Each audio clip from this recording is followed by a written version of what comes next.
अपनी बात शुरू करूंगा सतगुरु रविदास जी महाराज के दोहे से। उस दोहे को समझने का प्रयास कीजिएगा, वो क्या कह रहे हैं।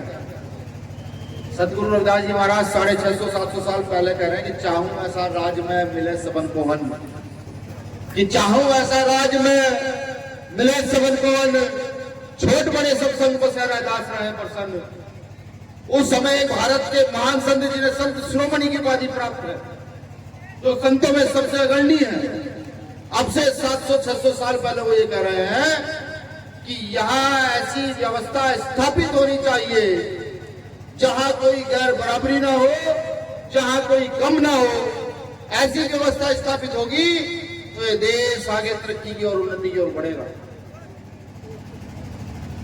लेकिन जब जब इतिहास के बारे में सोचता हूं और आज का वर्तमान देखता हूं और फिर आने वाला भविष्य जब देख पाता हूं तो डर लगता है।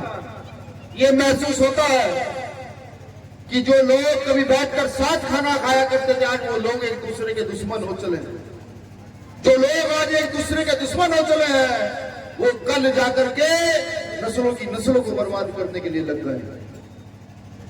मैं देवबंद की भूमि को भी नमन करता हूं, इसलिए नमन करता हूं कि एक समय वो था कि यहाँ हिंदू मुसलमान बैठ करके, जब यह आता था अंग्रेजों का राज था, बैठ करके एक मदरसे में, एक मस्जिद में और एक मंदिर में बैठ करके उनसे लड़ने के लिए प्लान किया करते थे, उनसे हम लड़ना कैसे। एक समय आज का भी है कि जब यहाँ मदरसों की छानबीन कराई जाती है, जब यहाँ लेवाओं पर लांछन लगाया जाता है, ये हमारे लिए गर्व की बात है कि दारुल उलूम भारत के सहारनपुर जिले के देवबंद में स्थापित हमारे लिए गर्व की बात है। लेकिन जब उस पर आरोप लगते देखता हूं तो शर्म भी महसूस होती है कि ये देश जिसकी आजादी के लिए प्रत्येक वर्ग, प्रत्येक धर्म का व्यक्ति लड़ा, ये देश जिसकी उन्नति के लिए आज भी हर व्यक्ति अपना सिर कटाने के लिए तैयार है, उस देश में लड़ाई जहां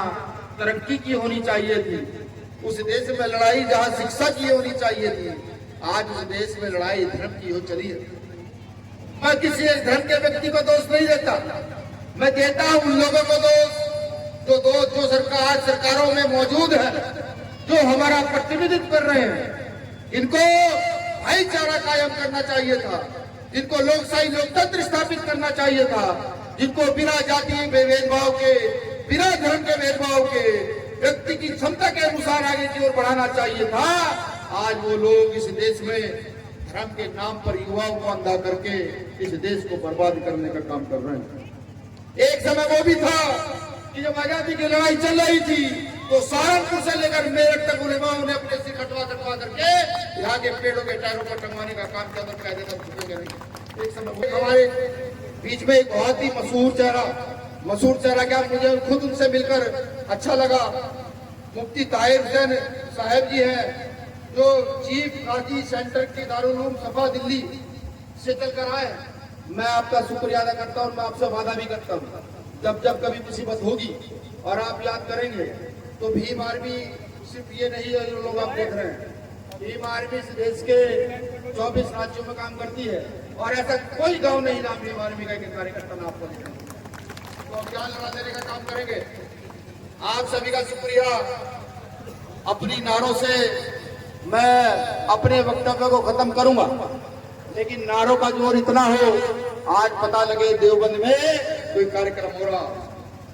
भीम आर्मी जिंदाबाद, जिंदाबाद, जिंदाबाद। भीम आर्मी जिंदाबाद, जिंदाबाद, जिंदाबाद। आजाद समाज पार्टी जिंदाबाद, जिंदाबाद, जिंदाबाद। आजाद समाज पार्टी जिंदाबाद, जिंदाबाद, जिंदाबाद। भाई चंद्रशेखर आजाद जिंदाबाद, जिंदाबाद, जिंदाबाद। भाई चंद्रशेखर आजाद जिंदाबाद, जिंदाबाद, जिंदाबाद। भाई चंद्रशेखर आजाद जिंदाबाद, जिंदाबाद, जिंदाबाद। शुक्रिया। चंद लाइन कह के अपनी बात खत्म करूंगा। जो लाइन सूर्य कहता है वो लाइन मैं ज्यादा अच्छे से कह पाऊंगा। साथियों तो फकीरी मिजाज रखते हैं, अपनी ठोकरों में ताज रखते हैं। साथियों तो फकीरी मिजाज रखते हैं, अपनी ठोकरों में ताज रखते हैं। भीम आर्मी के लोग कल की परवाह नहीं करते दोस्तों। भीम आर्मी के लोग तो अपनी मुट्ठी में आज रखते हैं, अपनी मुट्ठी में आज रखते हैं।